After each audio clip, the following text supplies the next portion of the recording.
నువ్వు పొద్దున్న ఒక ఆర్టిస్ట్ని చూశానని చెప్పావే, అది దా చూడు.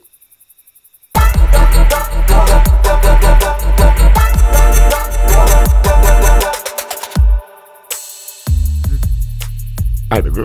అమ్మా రామా, మీ నాన్నకో ఫోన్ చేయవే. ఎక్కడున్నారు?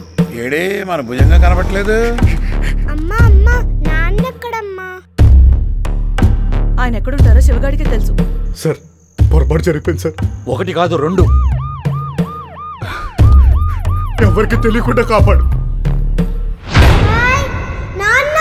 హలో, కొంచెం మెల్లగా మాట్లాడు ప్లీజ్. లోనొక్కటి బయటొక్కటి తైతక్కల వేషం, ఈ తప్పులు ఈ తిప్పలు మన పొట్టల కోశం. కుసిరే కసిరే వరకు తెగది జంజాటం, మన ఊరి రామాయణం ఇది మనలోని రామాయణం. మన ఊరి రామాయణం ఇది మనలోని రామాయణం.